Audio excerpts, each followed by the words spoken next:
북한 만수대 예술단 수석 무용수. 북한 최고의 무대에 서던 여자가 평양 최고 권력자 중 한 명인 노동당 중앙위원회 부부장을 습격하고 도망쳤습니다. 누구보다 화려한 삶을 살던 그녀가 왜 권력자를 찌르고 도망쳤을까요? 권력자의 소나귀에서 짓밟히고 버려진 친구. 그리고 다음 차례가 자신이라는 것을 알았습니다. 선택지는 두 가지였습니다. 순순히 당하거나 목숨을 걸고 탈출하거나. 오늘 우리는 평양 수석 무용수 이서연의 이야기를 들어봅니다. 사연 시작하기 전에 클릭 한 번으로 할 수 있는 구독과 좋아요 부탁드립니다. 저는 북한 최고의 만수대 예술단 수석 무용수였던 이서연입니다. 평양에서 가장 화려한 무대, 가장 뜨거운 조명 아래 서는 영광. 저는 그게 제 실력이라고 믿었습니다. 그날도 공연이 있었어요. 만수대 예술극장은 당 고위 간부들로 가득 찼습니다. 무대 위로 올라가는 순간 조명이 제 온몸을 감쌌어요. 하지만 등줄기에는 식은땀이 흘렀죠. 객석 정중앙에 그가 앉아 있었습니다. 노동당 중앙위원회 부부장 최명록. 58살의 그 남자는 공연 내내 저를 위아래로 훑어봤어요. 음악이 흐르고 제가 몸을 움직일 때마다 그의 시선이 제 피부에 달라붙는 게 느껴졌습니다. 춤을 추면서도 온몸에 소름이 돋았어요. 공연이 끝났습니다. 대기실로 돌아와 거울 앞에 앉았어요. 화장을 지우는데 손이 미세하게 떨렸습니다. 거울 속 제 얼굴이 창백해 보였죠. 머리에 꽂혀있던 은비녀를 빼서 화장대에 내려놓았습니다. 어머니가 물려주신 것이었어요. 힘들 때마다 이 비녀를 보면 어머니 생각이 났습니다. 미호기가 며칠째 안 보여. 뒤에서 동료들이 수군거리는 소리가 들렸습니다. 저는 거울을 통해 그들의 표정을 살폈어요. 다들 불안해 보였죠. 미호기, 제 단짝 친구였습니다. 저보다 먼저 무대 중앙 자리에 섰던 언니 같은 존재였어요. 그런데 며칠 전 최명록의 술자리에 불려간 뒤로 연락이 두절됐습니다. 아프다던데. 아프긴. 그 부부장 동지한테 불려간 거잖아. 쉿. 조용히 해. 동료들이 목소리를 낮췄습니다. 저도 더 이상 듣지 않으려고 귀를 막았어요. 듣고 싶지 않았습니다. 알고 싶지도 않았죠. 그때 문이 열렸습니다. 이서연 동무. 관리자가 들어왔어요. 그의 얼굴이 굳어 있었습니다. 부부장 동지께서 찾으십니다. 심장이 쿵 내려앉았습니다. 숨이 막히는 것 같았어요. 하지만 내색할 수 없었죠. 저는 아무렇지 않은 척 거울을 보며 대답했습니다. 알겠습니다. 겉옷을 챙겨 입고 대기실을 나섰어요. 복도를 걷는데 다리가 무거웠습니다. 한 발 한 발 내디딜 때마다 심장이 점점 빠르게 뛰었죠. 그때 미호기의 사물함이 눈에 들어왔습니다. 텅 비어 있었어요. 그 안에 있던 화장품도, 거울도, 미호기가 좋아하던 머리핀도 전부 사라졌습니다. 마치 그녀가 처음부터 존재하지 않았던 것처럼요. 불길한 예감이 목을 조여왔습니다. 걸음을 멈추고 싶었어요. 돌아가고 싶었습니다. 하지만 그럴 수 없었죠. 권력자의 호출을 거부하면 어떻게 되는지 저는 너무나 잘 알고 있었으니까요. 나는 실력이 뛰어나니까 함부로 건드리지 못할 거야. 스스로에게 그렇게 말했습니다. 믿고 싶었어요. 제가 다른 무용수들과는 다르다고요. 최명록이 저를 함부로 대하지는 못할 거라고요. 부부장실 앞에 도착했습니다. 문고리를 잡는 제 손이 떨리고 있었어요. 손바닥에 땀이 차서 미끄러웠습니다. 심호흡을 했죠. 한 번, 두 번. 괜찮아. 괜찮을 거야. 저는 문을 열었습니다. 방 안에서 담배 연기가 피어올랐어요. 최명록이 소파에 깊이 앉아 저를 바라보고 있었습니다. 공연장에서 봤던 그 눈빛 그대로였죠. 탐욕스럽고 축축하고 뱀 같은 눈. 왔구나. 그가 입꼬리를 올렸습니다. 저는 허리를 숙여 인사했어요. 고개를 숙이는 순간 제 심장이 미친 듯이 뛰는 게 들렸습니다. 무대 위에서 수천 명 앞에 서도 떨리지 않던 제가 이 남자 앞에서는 온몸이 굳어버렸어요. 앉아라. 그가 맞은편 의자를 가리켰습니다. 저는 조심스럽게 앉았어요. 무릎을 꼭 붙이고 손을 가지런히 모았습니다. 시선은 바닥을 향했죠. 그의 구두 끝이 보였습니다. 번쩍번쩍 광이 났어요. 그 구두가 천천히 제 쪽으로 다가왔습니다. 오늘 공연 좋았다. 그의 목소리가 머리 위에서 들렸어요. 가까웠습니다. 너무 가까웠죠. 감사합니다. 부부장 동지. 저는 고개를 숙인 채 대답했습니다. 잠시 침묵이 흘렀어요. 담배 연기 냄새가 코를 찔렀습니다. 그리고 그의 손이 제 턱을 잡았어요. 고개를 들어. 차갑고 축축한 손이었습니다. 저는 온몸에 소름이 돋는 것을 느끼며 고개를 들었어요. 그의 얼굴이 바로 앞에 있었습니다. 예쁘구나. 그가 비릿하게 웃었어요. 저는 아무 말도 하지 못했습니다. 목소리가 나오지 않았어요. 그저 그의 손에서 벗어나고 싶다는 생각뿐이었죠. 가봐라. 오늘은 그가 손을 거뒀습니다. 저는 벌떡 일어나 인사를 하고 방을 나왔어요. 복도로 나오자마자 벽에 기대어 숨을 몰아쉬었습니다. 심장이 터질 것 같았어요. 다리에 힘이 풀려 주저앉을 뻔했죠. 오늘은 그 말이 귓가에 맴돌았습니다. 오늘은이라는 건 내일은 아니라는 뜻이었어요. 저는 그것을 알고 있었습니다. 미호기도 처음에는 그렇게 시작됐을 테니까요. 기숙사로 돌아오는 길, 저는 어머니 생각을 했습니다. 이 일을 아시면 얼마나 걱정하실까요? 3일 후, 미호기가 돌아왔습니다. 싸늘한 주검으로요. 당은 심장마비라고 발표했어요. 25살 건강한 무용수가 갑자기 심장마비로 죽었다고요. 아무도 그 말을 믿지 않았습니다. 하지만 아무도 의문을 제기하지 않았죠. 이 나라에서 의문을 품는 것은 곧 죽음이니까요. 장례는 간소하게 치러졌습니다. 저는 미호기의 시신을 염습하는 것을 도왔어요. 하얀 천으로 그녀의 몸을 감싸는데 손이 떨려서 제대로 할 수가 없었습니다. 그리고 그때 보았어요. 미호기의 목에 난 시퍼런 멍자국으려. 팔뚝에도 손목에도 멍이 있었습니다. 누군가 그녀를 세게 붙잡고 흔든 흔적이었어요. 심장마비로 죽은 사람의 몸이 아니었습니다. 저는 순간 숨이 멎는 것 같았어요. 옆에 있던 관리인이 제 시선을 눈치챘습니다. 뭘 봐. 차가운 목소리였어요. 저는 고개를 숙이고 하얀 천을 덮었습니다. 미호기의 얼굴이 천 아래로 사라졌어요. 그녀의 굳어버린 표정이 눈앞에 아른거렸습니다. 무섭고 억울하고 원통한 얼굴. 장례가 끝난 후 저는 몰래 미호기의 방으로 갔습니다. 문이 잠겨 있지 않았어요. 안으로 들어가니 텅 빈 방이 저를 맞았습니다. 미호기의 옷, 화장품, 소지품들이 아직 그대로 있었지만 주인은 없었죠. 창문으로 들어오는 햇빛이 먼지를 비췄습니다. 그 먼지가 미호기의 영혼처럼 느껴져서 눈물이 났어요. 무언가를 찾아야 했습니다. 미호기가 남긴 것, 미호기가 알고 있던 것. 저는 서랍을 뒤지고 옷장을 살피고 침대 밑을 확인했어요. 아무것도 없었습니다. 포기하려던 순간 장판 한쪽이 살짝 들려있는 게 보였어요. 손을 넣어 더듬었습니다. 손끝에 무언가가 닿았어요. 작은 수첩이었습니다. 낡고 닳아서 표지가 헤어진 수첩. 미호기의 글씨체가 빼곡히 적혀 있었죠. 첫 장을 펼쳤습니다. 손이 덜덜 떨렸어요. 수첩에는 최명록이 그녀에게 했던 일들이 적나라하게 적혀 있었습니다. 읽을수록 속이 뒤집어졌어요. 차마 입에 담을 수 없는 변태적인 요구들, 거부했을 때 받은 폭행, 굴욕, 그 늙은 짐승은 사람을 짐승보다 못하게 다룬다. 미호기의 글씨가 흔들리고 있었어요. 글씨체만 봐도 그녀가 얼마나 무서웠는지 알 수 있었습니다. 눈물이 수첩 위로 떨어졌어요. 제 눈물인지 미호기의 눈물인지 모르겠었습니다. 수첩 뒷장을 넘겼습니다. 거기에는 지도가 그려져 있었어요. 최명록의 별장 약도였습니다. 건물 구조, 방 배치, 그리고 개구멍이라고 표시된 탈출 경로. 미호기는 도망칠 준비를 하고 있었던 거예요. 하지만 그 전에 죽임을 당한 거죠. 저는 수첩을 가슴에 꼭 안았습니다. 미호가, 내가 못 간 길을 내가 갈게. 속으로 그렇게 말했어요. 수첩을 품에 넣고 방을 나왔습니다. 복도에 아무도 없는 것을 확인하고 제 방으로 돌아왔죠. 그런데 방 앞에 무언가가 놓여 있었습니다. 화려한 꽃바구니였어요. 붉은 장미와 하얀 백합이 가득했습니다. 카드가 꽂혀 있었죠. 이서연 동무의 앞날을 축하하며. 꽃향기가 아니라 시체 썩는 냄새가 나는 것 같았어요. 저는 꽃바구니를 발로 차버리고 싶었습니다. 하지만 참았어요. 누가 보고 있을지 모르니까요. 평온한 표정을 유지하며 꽃바구니를 들고 방으로 들어갔습니다. 문을 닫자마자 주저앉았어요. 다음은 나야. 직감했습니다. 미호기 다음은 저라는 것을요. 최명록은 이미 저를 점찍어 놓았어요. 그 꽃바구니가 그 증거였죠. 축하가 아니라 경고였습니다. 내 차례가 됐다는.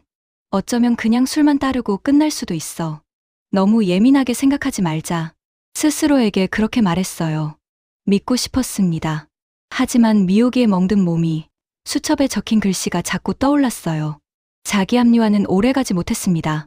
저는 속옷 서랍을 열었어요. 가장 깊숙한 곳에 미오기의 수첩을 숨겼습니다. 그리고 비상금을 꺼내 세어봤어요. 500달러. 몇 년간 조금씩 모아둔 돈이었습니다. 언젠가 어머니 생신 선물을 사드리려고 모은 건데 이제 그 돈이 제 목숨값이 될지도 몰랐어요. 잠이 오지 않았습니다. 침대에 누워 천장을 바라봤어요. 미오기의 얼굴이 어둠 속에서 떠올랐습니다. 굳어버린 표정, 시퍼런 멍자국, 그리고 수첩에 적힌 흔들리는 글씨. 서연아, 조심해. 미오기가 생전에 했던 말이 귓가에 맴돌았어요. 그때는 무슨 뜻인지 몰랐습니다. 이제야 알겠더군요. 저는 이불을 끌어당기고 눈을 감았습니다. 내일부터는 준비해야 해. 도망칠 준비를요. 일주일이 지났습니다. 그 사이 저는 아무 일도 없었던 것처럼 연습하고, 공연하고, 웃었어요. 동료들 앞에서는 평소와 다름없이 행동했죠. 하지만 밤마다 미오기의 수첩을 꺼내 별장 약도를 외웠습니다. 언제 도망쳐야 할지 모르니까요. 그날 오후 호출이 왔습니다. 이서연 동무, 오늘 저녁 7시 고려호텔 스카이라운지로 오시오. 관리자의 목소리는 사무적이었어요. 하지만 저는 알았습니다. 최명록이 부른 거라는 것을요. 저녁이 되자 검은 승용차가 기숙사 앞에 도착했습니다. 저는 가장 단정한 옷을 입고 차에 올랐어요. 운전사는 한마디도 하지 않았습니다. 평양거리의 불빛들이 차창 밖으로 스쳐 지나갔죠. 화려했지만 차갑게 느껴졌어요. 고려호텔은 평양에서 가장 높은 건물이었습니다. 엘리베이터를 타고 꼭대기층으로 올라갔어요. 문이 열리자 스카이라운지가 펼쳐졌습니다. 통유리 너머로 평양의 야경이 한눈에 들어왔죠. 다른 때 같았으면 감탄했을 풍경이었어요. 하지만 그날은 아무것도 눈에 들어오지 않았습니다. 최명록이 창가 테이블에 앉아 있었어요. 왔구나. 그가 손짓으로 맞은편 자리를 가리켰습니다. 저는 조심스럽게 다가가 앉았어요. 테이블 위에는 이미 와인과 음식이 차려져 있었습니다. 그리고 그 옆에 화려한 상자들이 놓여 있었죠. 선물이다. 그가 상자를 밀어왔어요. 열어보니 프랑스산 화장품 세트였습니다. 북한에서는 구경조차 하기 힘든 것들이었죠. 그 옆에는 달러 뭉치가 있었어요. 대충 봐도 수백 달러는 되어 보였습니다. 고맙습니다. 부부장 동지. 저는 고개를 숙여 인사했어요. 손이 떨리지 않도록 무릎 위에 꼭 쥐고 있었습니다. 최명록이 와인을 따랐어요. 붉은 액체가 잔에 찰랑거렸습니다. 그가 잔을 들어 저에게 건넸죠. 마셔라. 저는 잔을 받아 한 모금 마셨어요. 와인이 목을 타고 내려갔지만 아무 맛도 느껴지지 않았습니다. 서연아. 그가 갑자기 제 이름을 불렀어요. 동무도, 동지도 아닌 이름. 소름이 돋았습니다. 내 전속이 되어라. 그의 눈이 저를 똑바로 바라봤어요. 탐욕스럽고 축축한 눈. 뱀이 먹잇감을 노리는 것 같았습니다. 그러면 내 어미까지 평양에서 편하게 살게 해주지. 어머니를 언급하는 순간 심장이 철렁 내려앉았어요. 협박이었습니다. 달콤한 제안처럼 포장했지만 그 속에는 독이 들어 있었죠. 그의 손이 테이블을 넘어 제 손등을 덮었습니다. 차갑고 축축했어요. 마치 죽은 물고기를 만지는 것 같았습니다. 온몸에 소름이 돋았어요. 당장이라도 그 손을 뿌리치고 싶었습니다. 하지만 참았어요. 권력자에게 밉보이면 어떻게 되는지 너무나 잘 알고 있었으니까요. 미오기의 시퍼런 멍자국이 눈앞에 어른거렸습니다. 부부장 동지. 저는 최대한 침착하게 말했어요. 저는 예술에만 전념하고 싶습니다. 그의 눈썹이 꿈틀거렸어요. 거절당해 본 적 없는 자의 표정이었습니다. 입꼬리가 실룩거렸죠. 예술. 그가 비웃듯이 되물었어요. 내가 그 자리에 있는 게 누구 덕이라고 생각하나? 목소리가 차가워졌습니다. 저는 고개를 숙였어요. 아무 말도 할 수 없었습니다. 수석 무용수 자리가 하늘에서 떨어진 줄 아나? 내가 밀어줬으니까 내가 거기 있는 거야. 그가 와인 잔을 거칠게 내려놓았어요. 붉은 액체가 튀어 하얀 테이블보에 번졌습니다. 마치 피처럼 보였죠. 생각할 시간을 주지. 그가 냅킨으로 손을 닦으며 말했어요. 내일 밤까지다. 그리고 자리에서 일어났습니다. 저를 내려다보는 그의 눈빛은 차갑고 단호했어요. 현명한 선택을 하길 바란다, 서연아. 그가 떠났습니다. 저는 한참 동안 움직일 수 없었어요. 다리에 힘이 풀려서 일어날 수가 없었습니다. 테이블 위에 화장품과 달러가 눈에 들어왔어요. 방금 전까지 선물이라고 생각했던 것들. 이제는 저를 사려는 값으로 보였습니다. 겨우 자리에서 일어나 화장실로 갔어요. 세면대 앞에 서서 손등을 벅벅 씻었습니다. 비누 거품을 아무리 내도 그 축축한 느낌이 지워지지 않았어요. 뜨거운 물로 문질러도 소용없었습니다. 그의 손길이 피부에 스며든 것 같았죠. 거울을 올려다 봤어요. 제 얼굴이 창백하게 질려 있었습니다. 눈 밑에는 그늘이 져 있었고 입술은 파르르 떨리고 있었죠. 무대 위에서 당당하게 춤추던 수석 무용수의 모습은 어디에도 없었어요. 겁에 질린 24살 여자만 거울 속에 서 있었습니다. 내일 밤까지. 그 말이 머릿속을 맴돌았어요. 24시간. 저에게 주어진 시간은 그것뿐이었습니다. 호텔을 나와 차를 탔어요. 기숙사로 돌아오는 내내 아무 생각도 할 수 없었습니다. 창밖으로 평형의 불빛이 스쳐 지나갔지만 아무것도 보이지 않았어요. 방에 들어와 문을 잠갔습니다. 서랍에서 미요기의 수첩을 꺼냈어요. 별장 약도를 다시 펼쳤습니다. 탈출 경로를 눈에 익혔죠. 개구멍이라고 표시된 곳. 미요기가 빠져나가려 했던 길. 거절하면 어떻게 될까? 미요기처럼 되겠죠. 아니, 그보다 더 끔찍할 수도 있어요. 어머니까지 위험해질 거예요. 수락하면 그건 죽는 것보다 더 싫었습니다. 저는 수첩을 다시 숨기고 침대에 누웠어요. 천장을 바라보며 생각했습니다. 도망쳐야 해. 하지만 어디로? 어떻게? 답이 보이지 않았습니다. 눈을 감았지만 잠은 오지 않았어요. 최명록의 축축한 손길이, 차가운 눈빛이, 비웃는 목소리가 계속 떠올랐습니다. 내일 밤이 두려웠습니다. 다음 날 오후였습니다. 연습실에서 동료들과 함께 안무를 맞추고 있었어요. 음악에 맞춰 몸을 움직이는데 집중이 되지 않았습니다. 머릿속에는 온통 어젯밤 일만 맴돌았죠. 내일 밤까지. 그 말이 계속 귓가에 울렸어요. 그때 연습실 문이 벌컥 열렸습니다. 검은 양복을 입은 남자 3명이 들어왔어요. 보위부 사람들이었습니다. 연습실 안이 순식간에 얼어붙었죠. 음악이 멈추고 동료들이 굳은 표정으로 서 있었어요. 이서연. 남자 중 하나가 제 이름을 불렀습니다. 동무도, 동지도 붙이지 않았어요. 따라와. 저는 아무 말도 하지 못했습니다. 다리가 떨렸지만 억지로 움직였어요. 동료들의 시선이 등에 꽂히는 게 느껴졌습니다. 누구도 저를 도와주지 않았죠. 도와줄 수도 없었어요. 이 나라에서는요. 남자들이 제 팔을 잡고 복도로 끌고 나갔습니다. 어디로 가는 겁니까? 물었지만 대답은 없었어요. 그들은 저를 건물 뒤편에 세워진 검은 승용차에 태웠습니다. 양옆에 남자들이 앉았죠. 도망칠 수 없었어요. 차가 출발했습니다. 창밖으로 평양거리가 스쳐 지나갔어요. 어디로 가는지 알 수 없었습니다. 심장이 미친 듯이 뛰었죠. 손바닥에 땀이 차서 주먹을 꽉 쥐었어요. 30분쯤 달렸을까요? 차가 멈췄습니다. 문이 열리고 남자들이 저를 끌어냈어요. 눈앞에 커다란 건물이 보였습니다. 당 고위 간부들만 사용하는 별관이었죠. 끌려 들어간 곳은 최명록의 개인 집무실이었습니다. 그가 커다란 책상 뒤에 앉아 있었어요. 어젯밤 호텔에서 봤던 것과는 다른 모습이었습니다. 양복 대신 편한 옷차림이었고 표정은 더 차갑고 잔인해 보였죠. 앉아라. 그가 앞에 놓인 의자를 가리켰어요. 저는 떨리는 다리로 걸어가 앉았습니다. 그가 책상 위에서 서류 봉투 하나를 집어들었어요. 그리고 제 앞에 툭 던졌습니다. 열어봐. 손이 떨렸어요. 봉투를 열자 오래된 서류 뭉치가 나왔습니다. 낡아서 누렇게 변색된 종이들이었죠. 첫 장을 보는 순간 심장이 멈추는 것 같았어요. 아버지의 사진이었습니다. 그 아래에 빨간 글씨로 숙청이라고 적혀 있었어요. 반동분자, 사상불순, 처형.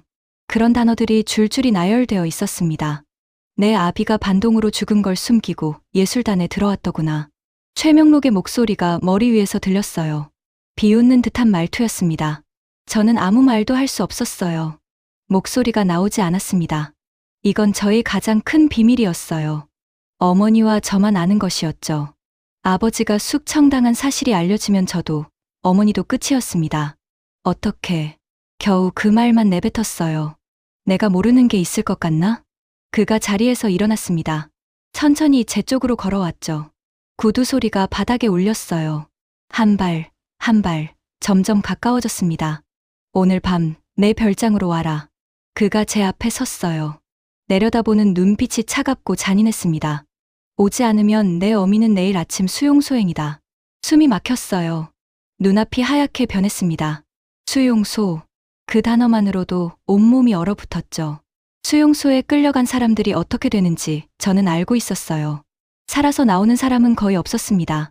부부장 동지, 제발. 저도 모르게 애원하는 목소리가 나왔어요.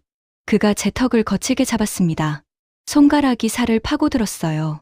아팠지만 소리를 지를 수 없었습니다. 제발. 그가 비릿하게 웃었어요. 제 얼굴을 양옆으로 흔들었습니다. 내가 살 길은 하나밖에 없어. 오늘 밤 8시 별장으로 와. 알겠나? 저는 고개를 끄덕일 수밖에 없었어요. 그가 손을 놓았습니다. 턱이 욱신거렸죠. 보내라. 그가 뒤에 서 있던 남자들에게 말했어요. 그들이 다시 제 팔을 잡고 밖으로 끌어냈습니다. 집무실을 나오는 순간 다리에 힘이 풀렸어요. 휘청거렸지만 남자들이 양쪽에서 붙잡아 쓰러지지는 않았습니다. 하늘이 노랗게 보였어요. 귀에서 웅웅거리는 소리가 났죠. 차에 다시 태워져 기숙사로 돌아왔습니다. 방에 들어와 문을 잠갔어요. 그리고 그 자리에 주저앉았습니다. 손이 떨려서 멈출 수가 없었어요. 눈물이 흘러내렸습니다. 아버지 얼굴이 떠올랐어요. 어린 시절 저를 무릎에 앉히고 동화책을 읽어주던 아버지. 어쩔 수 없어. 어머니를 살리려면 가야 해. 스스로에게 그렇게 말했어요. 순순히 따르면 어머니는 안전할 거라고요. 하지만 미호기의 얼굴이 떠올랐습니다. 그녀도 처음에는 그렇게 생각했을 거예요. 그리고 결국 싸늘한 주검이 됐죠. 저는 벌떡 일어났습니다. 서랍에서 미호기의 수첩을 꺼냈어요. 별장 약도를 다시 펼쳤습니다. 개구멍 위치를 확인했죠. 그리고 화장대 위에 놓아둔 은비녀를 집어 머리에 꽂았어요. 속옷 서랍에서 비상금 500달러를 꺼냈습니다. 신분증도 챙겼죠. 두꺼운 천으로 돈과 신분증을 감싸 허벅지 안쪽에 단단히 묶었어요. 치마를 입으면 보이지 않았습니다. 순순히 당할 생각은 없었어요. 죽더라도 혼자는 안 죽겠다고 다짐했습니다. 최명록이 저를 어떻게 하려 하든 저도 가만히 있지는 않을 거예요. 미호기처럼 당하고만 있지는 않겠어요. 거울 앞에 섰습니다. 창백하지만 눈빛만은 살아있는 얼굴이 보였어요. 두려웠습니다. 하지만 두려움보다 분노가 더 컸어요. 이 썩어빠진 세상에 대한 분노, 최명록에 대한 증오, 그리고 미호기를 위한 복수심. 오늘 밤 무슨 일이 있어도 살아남겠어. 저는 그렇게 다짐하고 방을 나섰습니다. 그날 밤 8시 별장에 도착했습니다. 평양 외곽의 한적한 곳이었어요. 높은 담장에 둘러싸인 2층 건물. 겉에서 보면 평범한 별장 같았지만 제 눈에는 감옥처럼 보였습니다. 미호기가 끌려왔던 곳, 그리고 다시는 살아서 나가지 못한 곳. 경비원이 문을 열어주었어요. 현관을 지나 안으로 들어갔습니다. 내부는 화려했어요. 붉은 카펫, 비싼 가구들, 서양 그림들. 북한에서는 상상도 할 수 없는 사치였죠. 하지만 저는 그 어떤 것도 눈에 들어오지 않았어요. 거실로 안내받았습니다. 최명록이 소파에 앉아 있었어요. 양복 대신 실크 가운만 걸친 모습이었습니다. 손에는 양주잔이 들려 있었죠. 저를 보더니 입꼬리를 올렸어요. 왔구나. 그가 손짓으로 다가오라고 했습니다. 저는 천천히 걸어갔어요. 심장이 터질 것 같았지만 표정을 관리했습니다. 떨리는 것을 들키면 안 됐어요. 이리 와서 술 한 잔 따라라. 그가 테이블 위에 양주병을 가리켰어요. 저는 병을 들어 그의 잔에 술을 따랐습니다. 그의 입에서 역한 술 냄새가 났어요. 이미 많이 마신 것 같았죠. 앉아. 그가 옆자리를 툭툭 쳤습니다. 저는 소파 끝에 조심스럽게 앉았어요. 최대한 거리를 두려고 했죠. 긴장했나? 그가 비웃듯이 물었어요. 아닙니다. 부부장 동지. 목소리가 떨리지 않도록 애썼습니다. 겁먹지 마. 잘하면 내 어미도 안전하고 너도 편하게 살 수 있어. 그가 제 어깨에 손을 올렸어요. 무겁고 축축한 손. 온몸에 소름이 돋았습니다. 그 순간이었어요. 그가 갑자기 저를 소파 위로 밀어 넘어뜨렸습니다. 등이 쿠션에 부딪혔어요. 숨이 턱 막혔죠.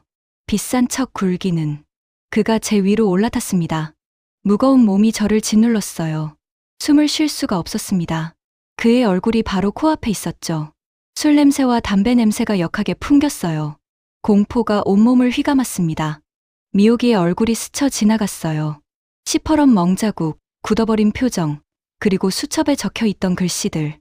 그녀도 이렇게 당했겠구나. 이 짐승 밑에서. 안 돼. 나는 미옥이처럼 죽지 않아. 저는 머리에 꽂혀있던 은비녀를 뽑았습니다. 죽어. 있는 힘을 다해 비명을 질렀어요. 그리고 그의 어깨 죽지를 향해 힘껏 내려 찍었습니다. 최명록이 비명을 질렀어요. 피가 솟구쳤습니다.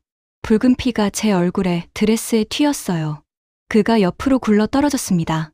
어깨를 움켜쥐고 바닥을 뒹굴었죠. 저는 벌떡 일어났어요. 온몸이 떨렸지만 멈출 수 없었습니다. 테이블 위에 양주병을 집어들었어요. 그리고 일어나려는 그의 머리를 향해 내리쳤습니다. 둔탁한 소리가 났어요.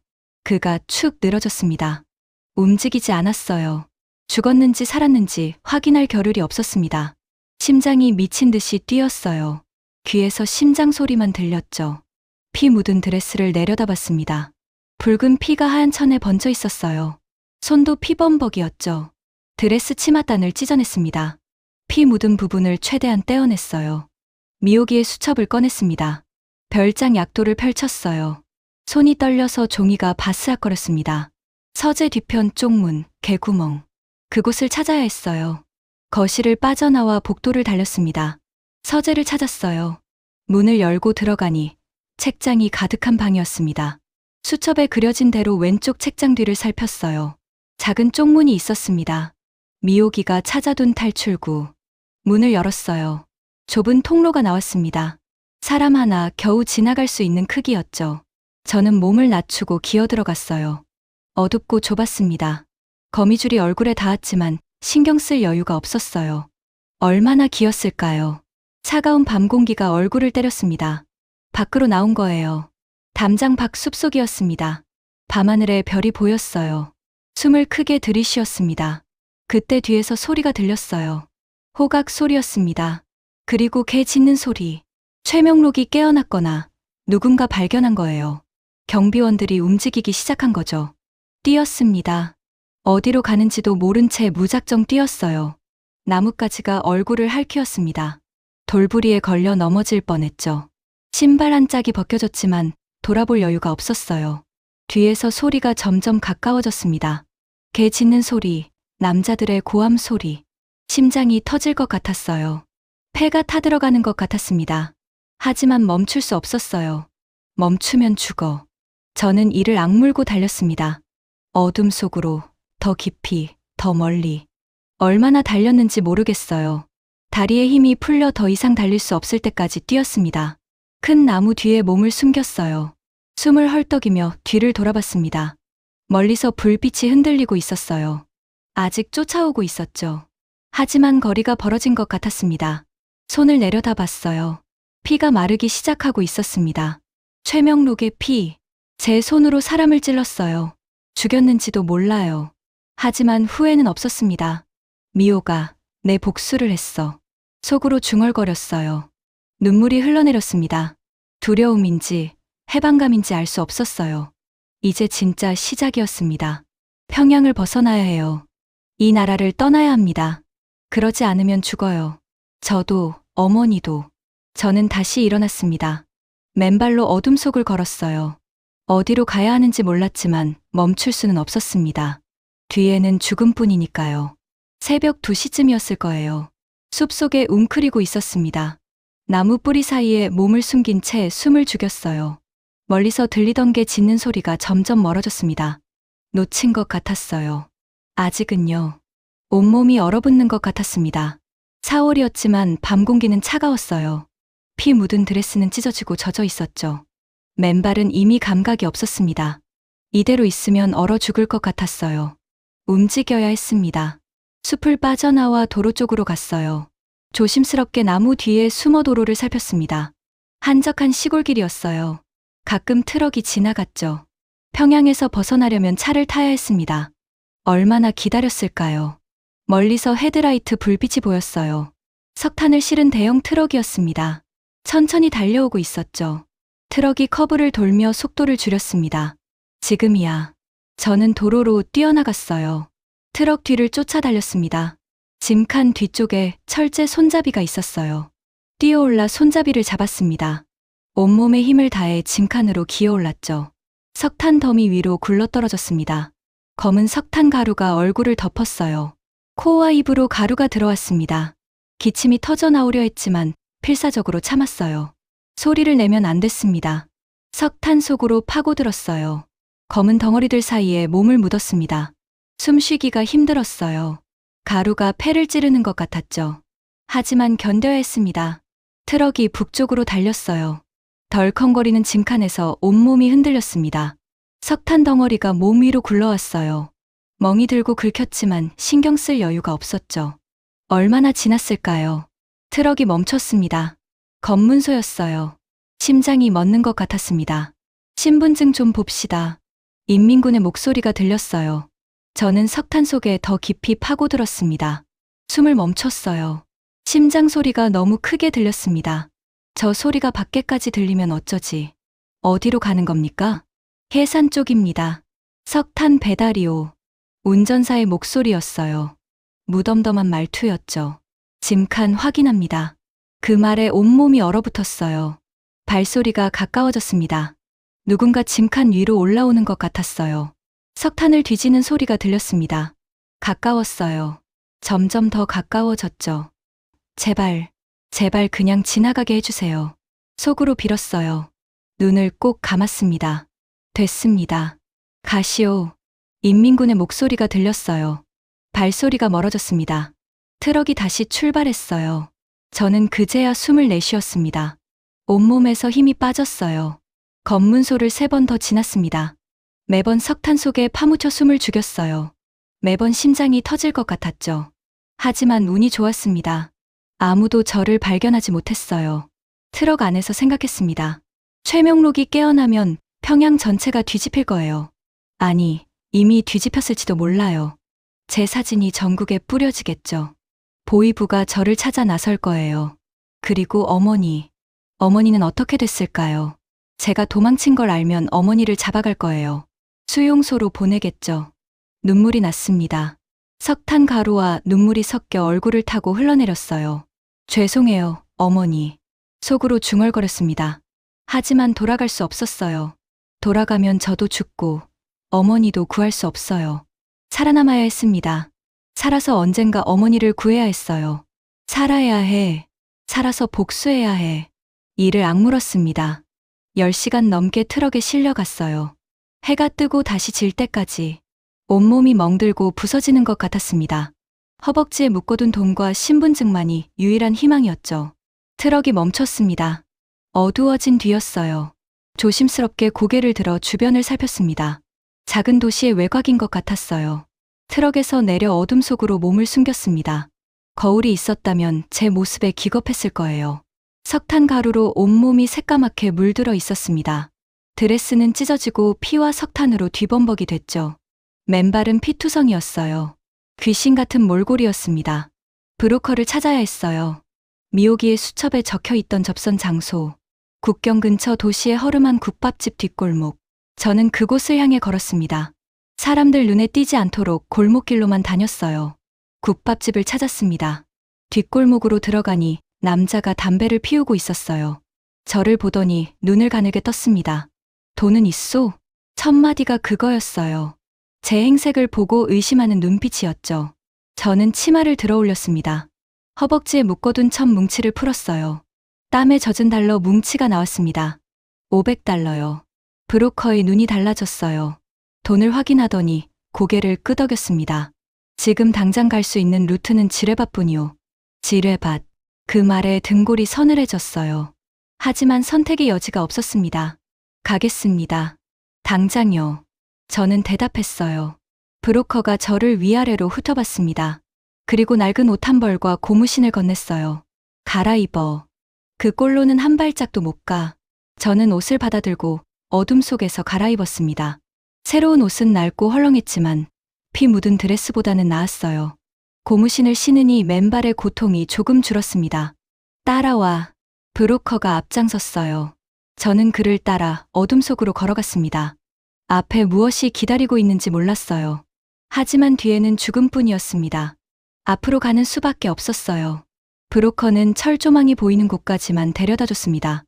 여기서부턴 혼자야. 그가 어둠 속을 가리켰어요. 희미하게 철조망 윤곽이 보였습니다. 저 철조망만 넘으면 남조선이요. 하지만 그 사이에 지뢰밭이 있어.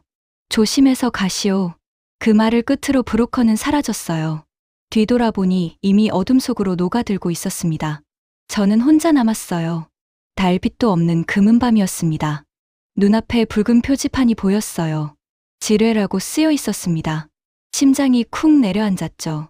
한 발짝 내딛는 것이 죽음과의 도박이었어요. 첫 팔을 내디뎠습니다. 아무 일도 일어나지 않았어요. 두 번째 발, 세 번째 발, 한 걸음 조심스럽게 옮겼습니다. 땅을 밟을 때마다 온몸이 굳어졌어요. 이번엔 터질까? 다음엔 터질까? 3일이 지났습니다. 물 한 모금 제대로 마시지 못했어요. 풀잎에 맺힌 이슬을 핥아 겨우 목을 축였습니다. 브로커가 준 마른 빵 한 조각은 첫날에 다 먹었죠. 배가 고파서 풀뿌리를 씹어 삼켰어요. 쓴맛이 목을 타고 내려갔습니다. 위장이 뒤틀리는 것 같았지만 토할 것도 없었어요.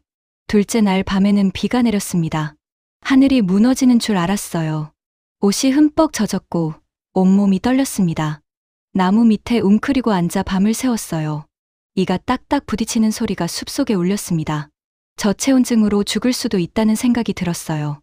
몸이 말을 듣지 않았어요. 다리가 후들거렸습니다. 눈앞이 아른거렸죠. 탈진 상태였어요. 하지만 멈출 수 없었습니다. 멈추면 죽어요. 뒤에서 북한군이 쫓아오고 있을지도 모르니까요. 밤에는 기어서 이동했어요. 낮에는 덤불 속에 숨어 잤습니다. 깊이 잠들면 안 됐어요. 누군가 다가오는 소리에 바로 깨어나야 했으니까요. 잠과 깨매의 경계에서 몸을 웅크리고 버텼습니다. 사흘째 밤이었어요. 기어가는데 환청이 들렸습니다. 서연아. 아버지 목소리였어요. 깜짝 놀라 고개를 들었습니다. 아무도 없었어요. 어둠뿐이었죠. 서연아, 일어나. 또 들렸어요. 이번엔 미옥이 목소리 같았습니다. 울먹이는 것 같기도 했죠. 환청이야. 스스로에게 말했어요. 굶주림과 탈진 때문에 헛것이 들리는 거야. 하지만 그 목소리가 이상하게 힘이 됐습니다. 조금만 더 가. 누구의 목소리인지 모르겠어요. 아버지인지, 미옥이인지, 아니면 제 안의 무언가인지. 하지만 그 말이 저를 일으켜 세웠습니다. 기어갔어요. 무릎이 까져서 피가 났습니다. 손바닥도 찢어졌죠. 돌과 나뭇가지가 살을 파고들었어요. 덤불에 긁힌 다리에서 피가 흘러내려 고무신 속이 질척거렸습니다. 그때였어요. 발목에 무언가 걸렸습니다. 악, 비명이 터져 나왔어요. 지뢰다. 끝이다. 온몸이 얼어붙었습니다. 눈을 질끈 감았어요. 폭발을 기다렸죠. 1초, 2초, 3초. 아무 일도 일어나지 않았어요. 떨리는 손으로 발목을 더듬었습니다. 칡넝쿨이었어요. 지뢰가 아니라 칡넝쿨에 발이 걸린 거였습니다. 그 자리에 주저앉았어요. 엉엉 울고 싶었습니다. 하지만 소리를 내면 안 됐어요. 입을 틀어막고 어깨를 들썩이며 울었습니다. 두려움과 안도가 한꺼번에 밀려왔어요. 손이 멈추지 않고 떨렸습니다. 방금 죽을 뻔했어요. 지뢰였으면 제 몸은 산산조각이 났을 거예요. 미호가, 나도 너처럼 될 뻔했어. 속으로 중얼거렸습니다. 미호기가 살아있었다면 지금 저와 함께 이 길을 걷고 있었을까요?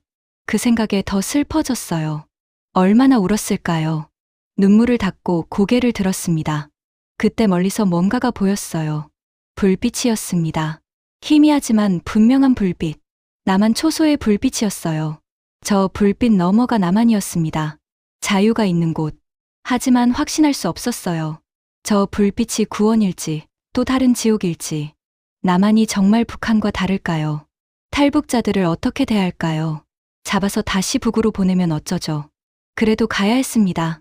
뒤에는 확실한 죽음이 있었어요. 앞에는 불확실한 희망이라도 있었죠. 저는 불빛을 향해 기어갔습니다. 손톱이 빠질 것 같았어요. 흙과 돌을 움켜쥐며 앞으로 나아갔습니다. 손톱 밑으로 피가 배어 나왔어요. 무릎은 이미 살점이 드러나 있었죠.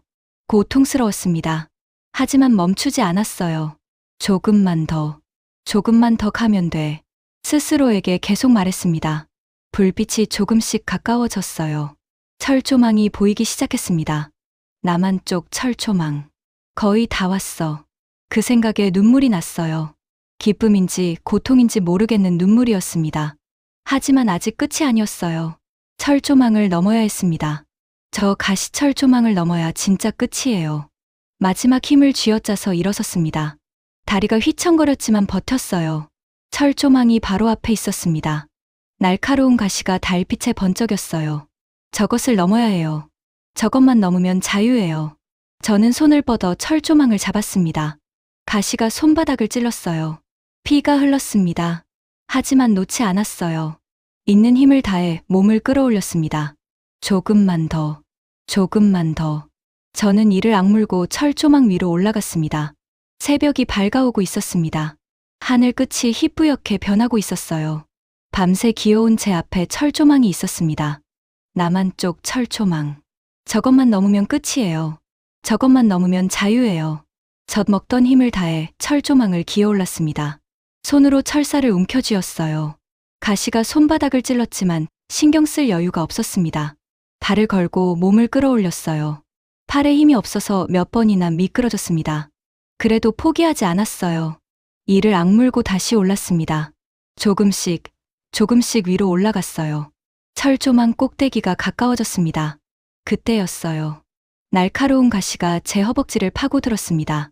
살이 찢어지는 느낌이 들었어요. 비명을 지르려 했지만 목소리가 나오지 않았습니다. 배 쪽에도 가시가 걸렸어요. 옷이 찢어지고 살점이 뜯겨나가는 것 같았습니다. 고통의 신음이 새어나왔어요. 옷자락이 철조망에 걸려 움직일 수가 없었습니다. 앞으로도 뒤로도 갈 수 없었어요. 철조망 위에 매달린 채 꼼짝할 수 없었죠. 가시가 박힐 때마다 불에 대는 것 같은 통증이 밀려왔습니다. 숨을 쉴 때마다 배에 박힌 철사가 움직여서 비명이 나올 것 같았어요. 이를 악물고 참았습니다. 소리를 지르면 안 됐어요. 아직 북한 쪽에서 누가 쫓아올지 모르니까요. 피가 흘렀습니다. 허벅지에서, 배에서, 손에서. 붉은 피가 철사를 타고 뚝뚝 떨어졌어요. 아래를 내려다보니 풀이 위에 핏방울이 맺히고 있었습니다. 눈앞이 하얗게 변해갔어요. 피를 너무 많이 흘린 것 같았습니다. 손에 힘이 빠졌어요. 철조망을 놓치면 떨어질 것 같았습니다. 하지만 잡고 있을 힘도 없었어요. 이대로 죽는 건가? 여기까지 와서 눈물이 흘렀습니다. 억울했어요. 여기까지 왔는데 3일을 굶고 지뢰밭을 기어서 여기까지 왔는데 마지막 철조망에서 죽다니. 거기 누구냐? 갑자기 고함 소리가 들렸어요. 움직이지 마. 남자 목소리였습니다. 남한 말투였어요. 강한 서치라이트 불빛이 저를 비췄습니다. 눈이 부셔서 눈을 뜰 수 없었어요. 살려주세요. 저를 살려주세요. 입술을 움직였지만 목소리가 나오지 않았습니다. 입만 벙긋거렸어요. 목이 타들어가는 것 같았습니다. 3일 동안 물을 거의 마시지 못해서 목소리조차 낼 수 없었던 거예요. 여성입니다. 다급한 목소리가 들렸어요. 부상자 발생, 의무병. 군화 소리가 가까워졌습니다. 누군가 달려오고 있었어요. 눈부신 빛 사이로 군복을 입은 사람의 윤곽이 보였습니다. 괜찮습니까? 정신 차리세요. 그의 목소리는 다급했지만 따뜻했어요. 북한에서는 들어본 적 없는 말투였습니다. 명령하는 것이 아니라 걱정하는 목소리. 저를 사람으로 대하는 목소리. 그가 조심스럽게 저를 철조망에서 떼어냈어요. 가시에 걸린 옷을 찢고 살에 박힌 철사를 빼냈습니다. 아팠지만 그의 손길은 조심스러웠어요. 저를 다치게 하지 않으려고 애쓰는 게 느껴졌습니다. 철사를 뺄 때마다 조금만 참으세요라고 말했어요. 그 목소리에 저도 모르게 힘이 났습니다. 제 몸이 그의 품에 안겼어요. 따뜻했습니다. 며칠 만에 느껴보는 사람의 온기였어요. 북한에서 도망쳐 나온 후 처음으로 누군가에게 안긴 거였습니다. 눈물이 왈칵 쏟아졌어요. 의무병 어디야, 빨리. 그가 소리쳤습니다. 그리고 저를 내려다봤어요.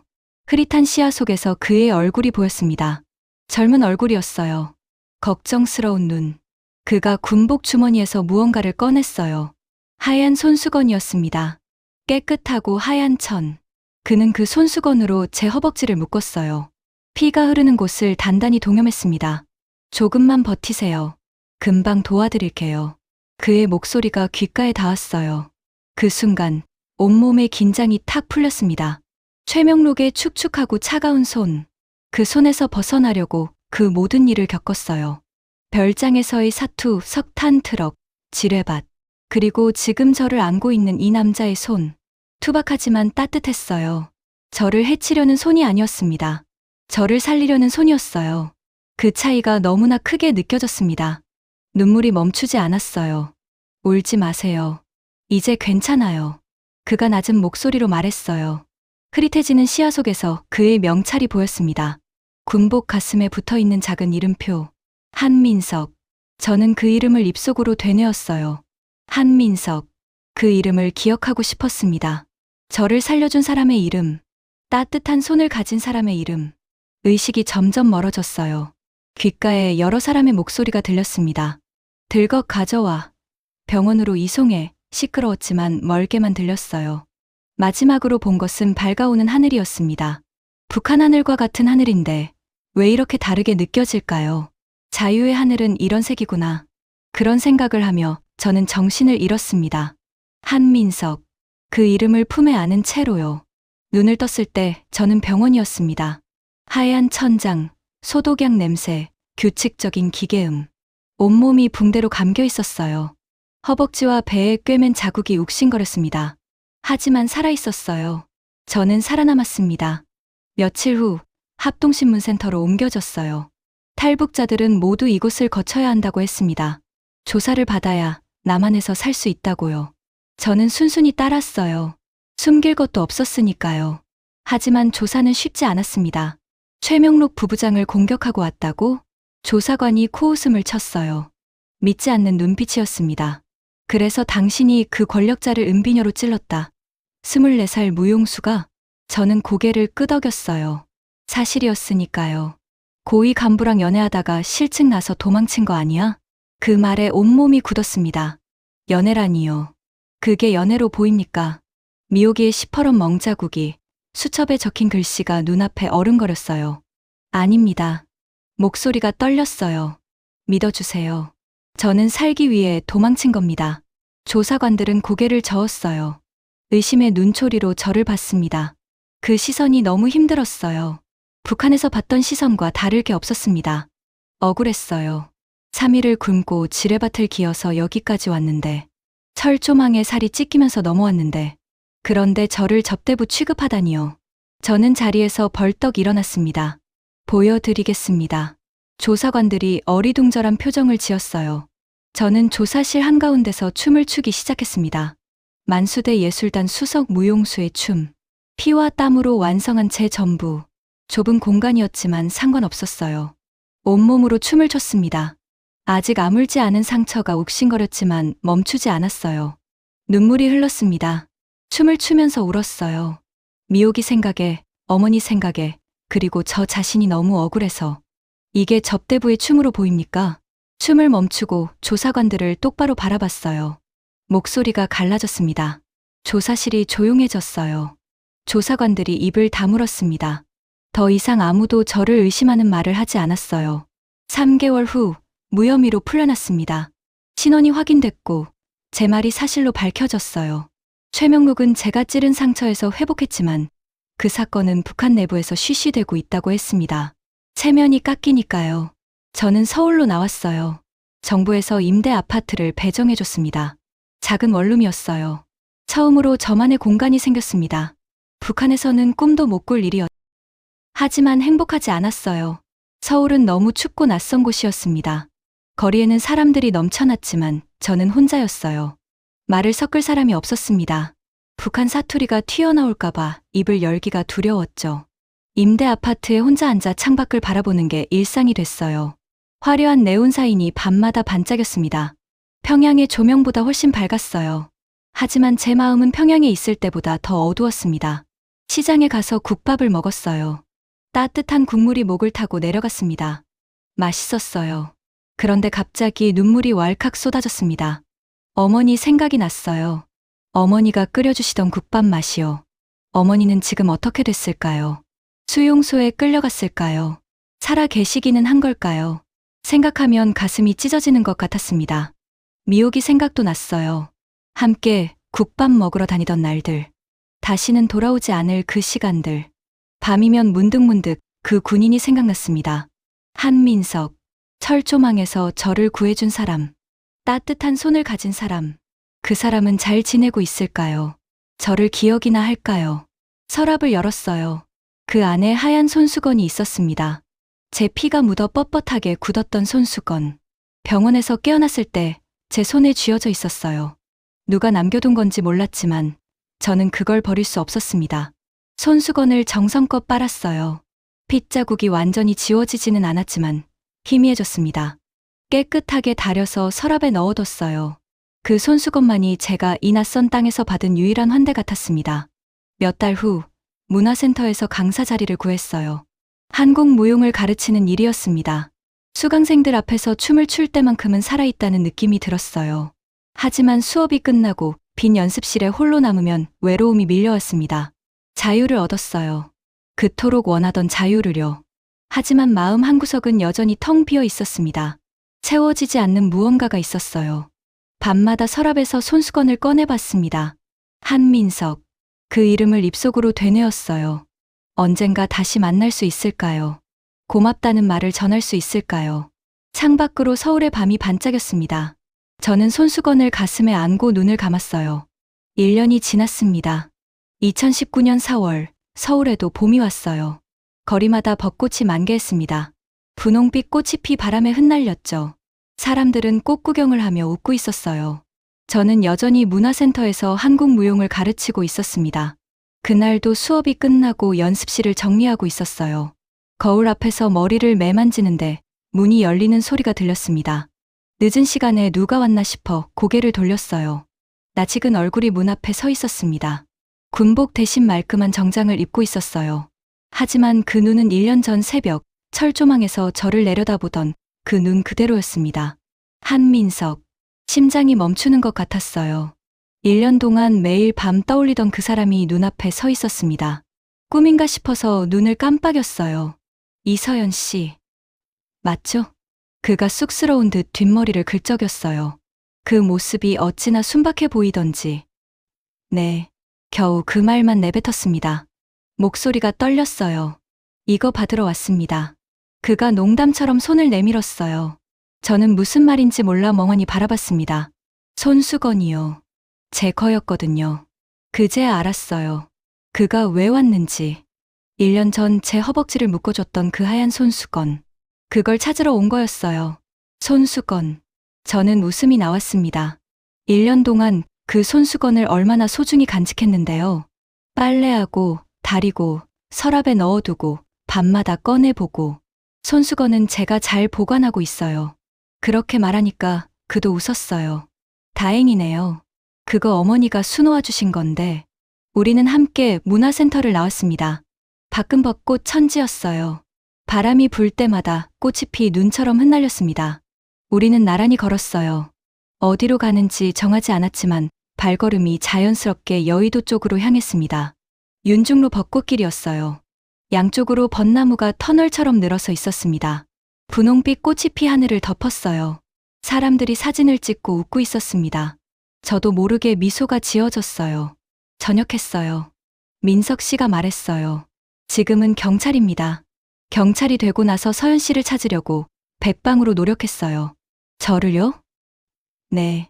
그가 걸음을 멈추고 저를 바라봤어요. 그날 서연 씨가 살려고 발버둥 치는 모습이 제 가슴에 박혔습니다. 심장이 쿵쿵 뛰었어요. 1년 전 지뢰밭을 건널 때처럼. 아니, 그보다 더 세게요. 철조망에 걸려서 피투성이가 되면서도 포기하지 않던 모습.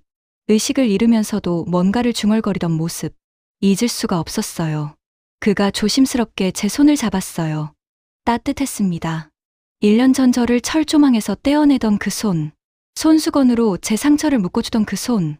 그때와 똑같은 온도였어요. 투박하지만 따뜻한 손. 최명록의 손은 차갑고 축축했어요. 저를 소유하려는 손이었죠. 하지만 민석 씨의 손은 달랐습니다. 저를 지키려는 손이었어요. 저를 살리려는 손이었죠. 그 차이가 너무나 크게 느껴졌습니다. 저도요. 제가 말했어요. 민석 씨 생각을 매일 했어요. 손수건을 보면서요. 그가 환하게 웃었습니다. 우리는 벚꽃길을 계속 걸었어요. 손을 잡은 채로요. 꽃잎이 우리 어깨 위로 떨어졌습니다. 마치 축복처럼요. 그해 가을, 우리는 결혼했습니다. 벚꽃 나무 아래서 작은 결혼식을 올렸어요. 하객은 많지 않았습니다. 민석 씨의 가족과 제가 남한에서 사귄 몇 안 되는 친구들. 하지만 충분했어요. 웨딩드레스를 입고 민석 씨 옆에 섰을 때 1년 반 전이 떠올랐습니다. 최명록의 별장에서 봤던 벚꽃. 그때의 벚꽃은 지옥불처럼 보였어요. 저를 집어삼키려는 것 같았죠. 하지만 오늘의 벚꽃은 달랐습니다. 축복의 눈송이 같았어요. 고마워요, 민석 씨. 제가 말했어요. 나를 살게 해줘서. 민석 씨가 고개를 저었습니다. 아니요. 서연 씨가 스스로 살아남은 거예요. 저는 그냥 마지막에 손을 내밀었을 뿐이에요. 눈물이 났어요. 기쁨의 눈물이었습니다. 1년 반 전, 지뢰밭에서 흘린 눈물과는 전혀 다른 눈물이었어요. 저는 그제야 활짝 웃을 수 있었습니다. 남한에 온 뒤 처음으로 진심으로 웃었어요. 가슴속에 꽉 막혀 있던 무언가가 녹아내리는 것 같았습니다. 남한의 봄바람이 제 볼을 부드럽게 스치고 지나갔어요. 자유. 그토록 원하던 자유가 이런 거였구나. 누군가를 사랑할 수 있는 것, 사랑받을 수 있는 것, 내일을 두려워하지 않아도 되는 것, 실수해도 죽지 않는 것. 진짜 자유는 그런 거였어요. 저는 민석 씨의 손을 꼭 잡았습니다. 벚꽃이 흩날렸어요. 분홍빛 꽃잎이 우리를 축복하듯 춤을 췄습니다. 마치 미호기가 하늘에서 저를 위해 춤을 추는 것 같았어요. 미호가, 나 행복해. 속으로 말했어요. 고마워. 내가 남긴 수첩 덕분에 내가 여기까지 왔어. 바람이 불었습니다.